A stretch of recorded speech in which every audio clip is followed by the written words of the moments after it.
আসসালামু আলাইকুম। আমি সার্ভেয়ার মোহাম্মদ মেহেদী হাসান ও civil code survey commissioner Thakurgaon.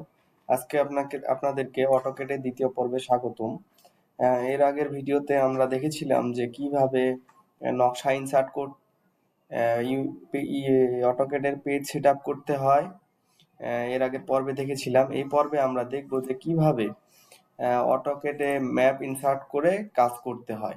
এই জন্য আমরা উপরে টুল বার থেকে ইনসার্ট বাটনে ক্লিক করে রাস্টার ইমেজ রেফারেন্সে ক্লিক করব।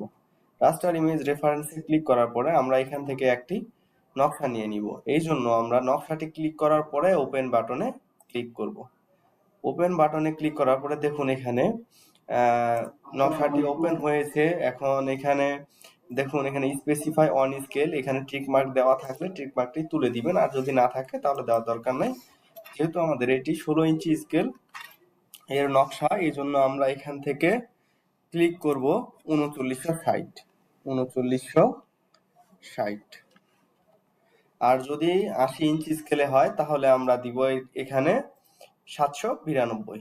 3960 দেওয়ার পরে আমরা এখানে ওকে ক্লিক করলাম। ওকেতে ক্লিক করার পরে দেখুন নকশাটি আমাদের এখানে চলে এসেছে। এখন আমরা ক্লিক করব। ক্লিক করার পরে নকশাটি ওপেন হয়ে গেছে। এখন আমরা কিভাবে পলিলাইন টেনে কাজ করতে হয় এজন্য আমরা এখান থেকে এখন একটি ছোট প্লট নিয়ে নিব, যাতে ভিডিওটি ছোট করা যায়। এই জন্য আমরা এই যে প্লটটি রয়েছে 2322 নাম্বার প্লটে, এই জন্য আমরা এখন এটা পলিলাইন করব। পলিলাইনের জন্য এই যে বর্ষির বাঁকা অপশনটি রয়েছে, এখান থেকে নিতে পারেন বা এখান থেকে নিতে পারেন। আমি এখান থেকে নিলাম। নিয়ে নেওয়ার পরে ক্লিক করলাম। ক্লিক করে এই যে মাঝ বরাবর পলিলাইন টেনে নিব। এই যে দেখুন পলিলাইন টেনে নিচ্ছি। পলিলাইন টেনে নিয়ে আমরা কাজ করব। প্রতিটি বাঁকে বাঁকে দিব, তাহলে আমাদের জমির শতাংশটা একুরেট আসবে।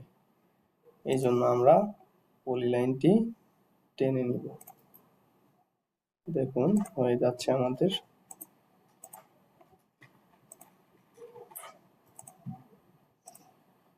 এই যে আমাদের পলিলাইন টানা হয়ে গেছে। এখন আমরা এখানে কত শতাংশ জায়গা রয়েছে এটি দেখার জন্য আমরা প্রথমে এটিকে বাউন্ডারি করে নিব। এই জন্য কিবোর্ডে টাইপ করব BO ইন্টার। এখানে আমাদের ফন্টটা ইংরেজিতে রয়েছে, এই জন্য আমরা এখানে বাংলায় নিয়ে আসব। বাংলায় ছিল, ইংরেজি করে নিলাম। এই জন্য BO ইন্টারে ক্লিক করলাম, এরপরে বাউন্ডারি করে নিলাম। নিয়ে রাইট বাটন ক্লিক করে ইন্টারে প্রেস করলাম। এখন আমরা এখানে দাগ নাম্বারটি জমির বসানোর জন্য আমরা এখানে এই যে এখানে টেক্সট অপশন রয়েছে, এই টেক্সট অপশন থেকে ক্লিক করে এখানে একটি ক্লিক করব। এখন এখানে দাগ নাম্বার রয়েছে 2322। ক্লিক করে ফাঁকা জায়গায় একটি ক্লিক করলাম। দেখুন দাগ নাম্বারটি চলে এসেছে। এখন আমাদের এখানে কত শতাংশ জায়গা রয়েছে এই যা দেখার জন্য আমরা পলিলাইনে একটি ক্লিক করলাম। পলিলাইনে ক্লিক করার পরে কিবোর্ডে টাইপ করব LI inter. LI inter click করার পরে আমাদের এখানে স্কোয়ার ফিট এসেছে 22,021.75। এটিকে আমরা 435.6 দিয়ে ভাগ করলে আমাদের শতাংশ আসে 50%।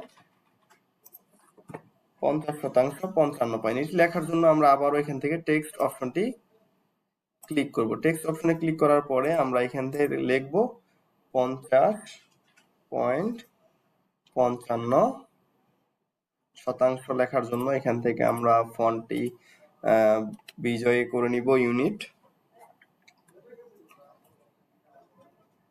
এখন এখান থেকে আমরা লিখব শতাংশ, কিবোর্ডে শতাংশ।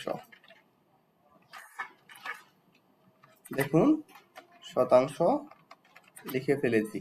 ঠিক এভাবে আমরা জমিটির শতাংশ বের করতে পারবো। জমিটির শতাংশ বের করার পরে আমরা এখন দেখব যে এই জমিটির কোন পাশে কত ফিট বাহু রয়েছে এটি দেখার জন্য আমরা এখানে এই যে ডাইমেনশনে ক্লিক করে এই যে অ্যালাইন্ড নামের অপশনটি আছে, অ্যালাইন্ডে ক্লিক করলাম। অ্যালাইন্ডে ক্লিক করার পরে আমরা প্রতিটি বাহুতে যতদূর আমাদের সোজা রয়েছে আমরা ততদূর পর্যন্ত সোজা দিব। আবার আমরা এখান থেকেও নিতে পারি, বা স্পেস বাটনে ক্লিক করলে আমাদের বারবার একই কমান্ড কাজ করবে। এই জন্য আমি ভিডিওটি শর্ট করার জন্য একটু দূরে দূরে দিচ্ছি, আপনারা প্রতিটি বাঁকে বাঁকে দিবেন, তাহলে পরিমাপটি একুরেট আসবে। এই যে দিয়ে দিলাম, এই যে প্রতিটি বাঁকে বাঁকে দেওয়ার পরে সুন্দরভাবে আপনারা কাজটি শেষ করবেন। তো আপনারা দেখলেন যে কিভাবে নকশা ইনসার্ট করতে হয় এবং এর পলি লাইন টানতে হয়, এবং পরবর্তীতে ভিডিওতে আমরা দেখব যে এটিকে কিভাবে কপি করে অন্য জায়গায় নিয়ে এটিকে একটি সার্ভে রিপোর্ট তৈরি করা যায়। তো ধন্যবাদ, সবাই ভালো থাকবেন। আসসালামু আলাইকুম।